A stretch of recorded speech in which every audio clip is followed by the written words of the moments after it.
အားလုံးပဲမင်္ဂလာပါကျွန်တော်ဒီနေ့ပြီးခဲ့တဲ့တစ်ပတ်တာအတွင်းမှာဖြစ်ပျက်ခဲ့တဲ့ကမ္ဘာရွှေစီတန်းဒေါ်လာတွေနဲ့နောက်တစ်ပတ်အတွင်းမှာဖြစ်ပျက်လာနိုင်တဲ့ကမ္ဘာရွှေစီတန်းဒေါ်လာတွေကိုကျွန်တော်ဤပညာပိုင်းအရသုံးသပ်ပြပေးမှာပဲဖြစ်ပါတယ်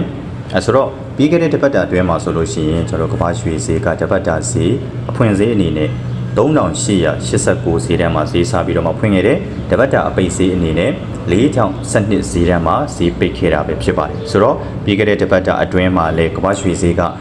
အမြင့်ဆုံးစံချိန်ဈေးတန်းအနေနဲ့4059ဈေးတန်းထိတာအမြင့်ဆုံးတက်ခဲ့တာကိုလည်းတွေ့ရတယ်။တပတ်တာအနေဆုံးဈေးတန်းအနေနဲ့ဆိုလို့ရှိရင်တော့ကျွန်တော်ကမ္ဘာရွှေဈေးက3884ဈေးတန်းထိအနေဆုံးဆင်းထားတယ်။ဆိုတော့ဒီပြီးခဲ့တဲ့တပတ်တာအတွင်းမှာဆိုလို့ရှိရင်ကမ္ဘာရွှေဈေးက185ပြည့်အထိကိုဒါအလုတ်ခတ်ဖြစ်ခဲ့တာပဲဖြစ်ပါတယ်။နောက်ပြီးတော့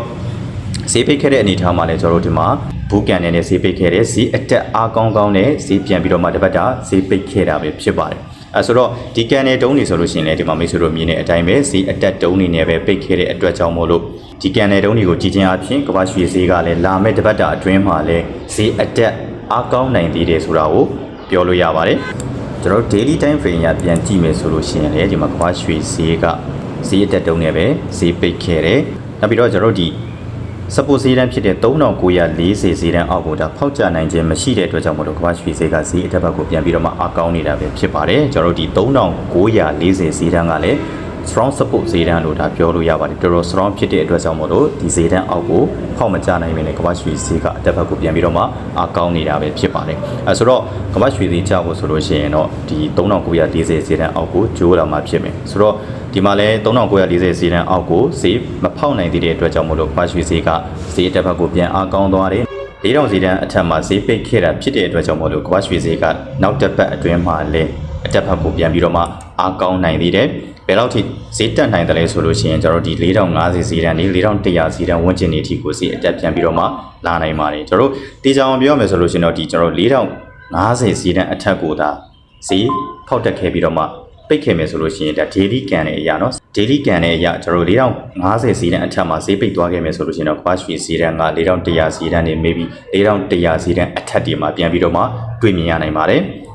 ကျွန်တော်အနေနဲ့ဆိုလို့ရှိရင်တော့ဒီ support ဈေးတန်းဖြစ်တဲ့3940ဈေးတန်းအောက်ကိုကျိုးနိုင်မှာပဲကမ္ဘာရွှေဈေးကအကျပြန်လာနိုင်မယ်လို့ကျွန်တော်ကတော့ခံမှန်းမိပါတယ်ဒီ3940အောက်ကိုမကျနိုင်သေးတဲ့ကမ္ဘာရွှေသည်အတက်ဘက်ကိုပဲပြန်ပြီးတော့မှအားကောင်းနေနိုင်ပါတယ်ဆိုတော့လာမဲ့တပတ်တာအတွင်းမှာဆိုလို့ရှိရင်လည်းကမ္ဘာရွှေဈေးကိုကျွန်တော်ကတော့ဒီအယောင်ထက်အဝယ်ကိုပဲပို့ပြီးတော့မှဦးစားပေးစီချင်ပါသေးတယ်ခုကျွန်တော်ပြောပြသွားတာတွေကတော့ဒါ technical နည်းအရာကျွန်တော်တယောက်တည်းရဲ့ဒါသုံးသက်ချက်ပဲဖြစ်ပါတယ်နောက်ပြီးတော့ကျွန်တော်တို့နောက်တစ်ပတ်အတွင်းမှာဆိုလို့ရှိရင်လည်းကမ္ဘာရွှေအပေါ်ကိုမှအလှုပ်ခတ်ဖြစ်စေနိုင်တဲ့ economic data တွေထွက်ဖို့ရှိသေးတယ်လာမဲ့တောက်ကြနေမှာဆိုလို့ရှိရင်လည်းဒါကမ္ဘာရွှေအပေါ်ကိုမှအလှုပ်ခတ်ကြီးစီတဲ့ Netflix ပေရို data ထွက်ဖို့ရှိတဲ့အတွက်ကြောင့်မို့လို့နောက်တစ်ပတ်အတွင်းမှာအယောင်းဝယ်လုပ်ကြမယ်ဆိုလို့ရှိရင်တော့ TPS ဆန်တွေကိုမဖြစ်မနေထားဖို့အတွက်ကျွန်တော်အနေနဲ့တတိပေးချင်ပါတယ်ခင်ဗျာနောက်ပြီးတော့ကျွန်တော်ရဲ့ဒီဗီဒီယိုလေးကိုကြည့်နေတဲ့မိတ်ဆွေတို့ထဲမှာကမ္ဘာရွှေကိုလေ့လာခြင်းတဲ့မိတ်ဆွေတွေပါခဲ့တယ်ဆိုလို့ရှိရင်ကျွန်တော်စီမှာသင်တန်းလာရောက်စုံစမ်းလို့ရပါတယ်နောက်ပြီးတော့အကောင့်ဖွင့်ပြီးတော့မှအယောင်းဝယ်လုပ်ခြင်းတဲ့မိတ်ဆွေတွေအနေနဲ့လည်းကျွန်တော်ရဲ့ Facebook Messenger Telegram တွေမှာတိုက်ရိုက်ဆက်သွယ်ပြီးတော့မှစုံစမ်းနိုင်ပါတယ်ခင်ဗျာဟုတ်ကဲ့ပါကျွန်တော်မိတ်ဆွေများအဆင်ပြေကြပါစေ